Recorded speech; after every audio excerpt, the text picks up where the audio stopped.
राधे राधे। आशा करती हूँ कि आप सभी लोग खुश होंगे, स्वस्थ होंगे, मस्त होंगे। ओम नमो भगवते वासुदेवाय।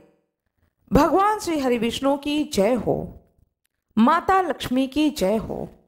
आज मैं आप लोगों को बताने जा रही हूँ बैसाख मास कृष्ण पक्ष में पड़ने वाली एकादशी के बारे में।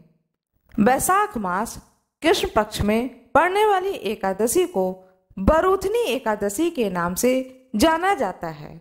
एकादशी महीने में 2 बार आता है, एक कृष्ण पक्ष में, दूसरा शुक्ल पक्ष में। तिथि के अनुसार जो 11 तिथि पड़ती है, उस 11 तिथि को ही एकादशी का व्रत धारण किया जाता है। एकादशी व्रत भगवान श्री हरि विष्णु को समर्पित है। इस दिन भगवान श्री हरि विष्णु की पूजा की जाती है। पूजा का विधान यह है कि प्रातः काल ब्रह्म मुहूर्त में उठकर नित्य कर्म को करके स्नान ध्यान करके भगवान सूर्य को जल देकर देवालय में जो आपके घर में भगवान का पूजा स्थल है, वहां जाकर के सबसे पहले स्वयं को संकल्पित करें कि आज मैंने एकादशी व्रत को धारण किया है, और भगवान श्री हरि विष्णु से प्रार्थना करें कि वो आपको शक्ति दें कि आप एकादशी के सारे नियमों को पूर्ण कर सकें।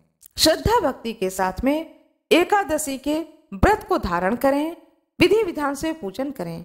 आइए अब जानते हैं एकादशी तिथि किस दिन है, एकादशी तिथि कब से कब तक है, द्वादशी तिथि कब से कब तक है, राहु काल कब से कब तक है, व्रत खोलने का शुभ समय, पारना का शुभ मुहूर्त क्या है। बरूथनी एकादशी है 4 मई 2024 दिन शनिवार को।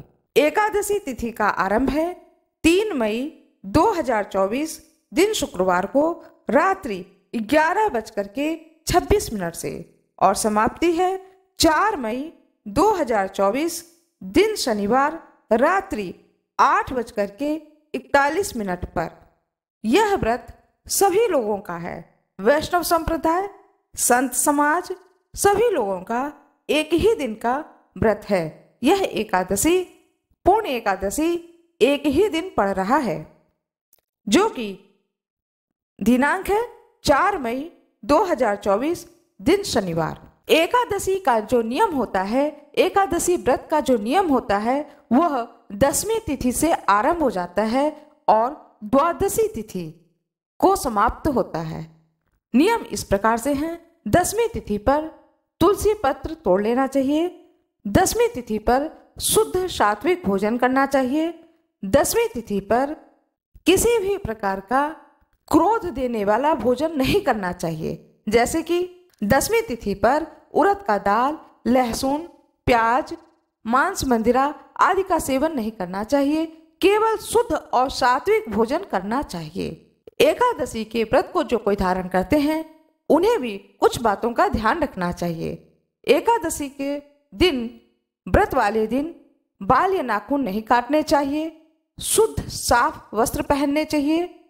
जिस दिन भी आप व्रत करें, उस दिन फटे कपड़े नहीं पहनने चाहिए। कपड़े साफ हों, धुले हुए हों, ऐसे वस्त्र को धारण करना चाहिए। क्रोध नहीं करना चाहिए। किसी की भी चुगली नहीं करनी चाहिए। किसी की भी बुराई न सुननी चाहिए और न ही करनी चाहिए। सारा दिन श्री हरि विष्णु का नाम लेते हुए व्यतीत करना चाहिए। आइए जानते हैं बरूथनी एकादशी 4 मई 2024 दिन शनिवार को सूर्योदय कब होगा, सूर्यास्त कब होगा। सूर्योदय है 5:33 प्रातः, सूर्यास्त है 6:35 सायं।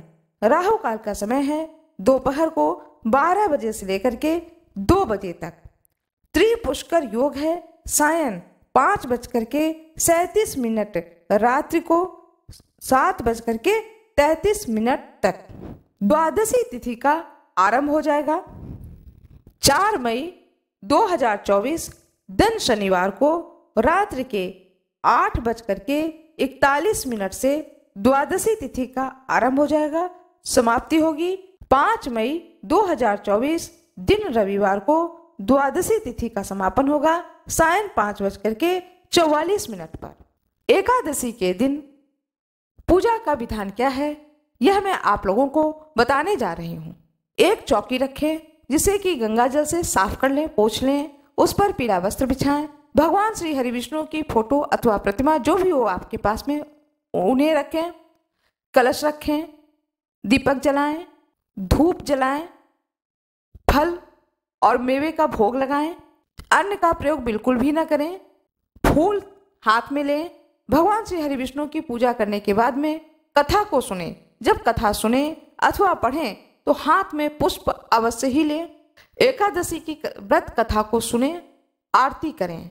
आरती करने के बाद में जो भोग आपने लगाया है उस भोग को अपने परिवार के सारे सदस्यों में बांटें। भोग में तुलसी दल अवश्य ही डालें। भगवान श्री हरि विष्णु के माथे पर तिलक स्वरूप तुलसी दल अवश्य ही लगाएं। हनुमान जी की भी पूजा करनी चाहिए और माता लक्ष्मी की भी पूजा एकादशी तिथि पर अवश्य ही करनी चाहिए।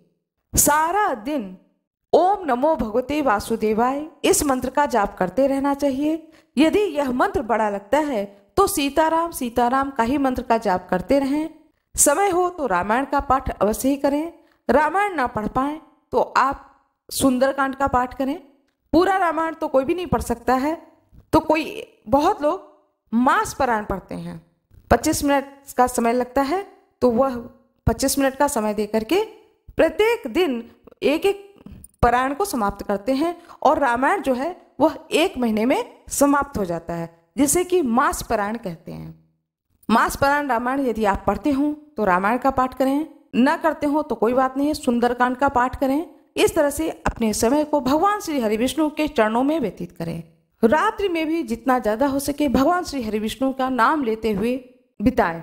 पारना का समय है 5 मई 2024 दिन रविवार को प्रातः काल 5:33 से लेकर प्रातः 8 बजे तक यह शुभ समय है पारना का। आशा करती हूँ कि आप लोगों को यह जानकारी अच्छी लगी होगी। आप लोगों को यह जानकारी अच्छी लगी हो तो कृपया वीडियो को लाइक करिएगा, चैनल को सब्सक्राइब करिएगा, बेल आइकन दबाना न भूलिएगा। कमेंट बॉक्स में सीताराम अवश्य ही लिख दीजिएगा। आप लोगों का बहुत बहुत धन्यवाद।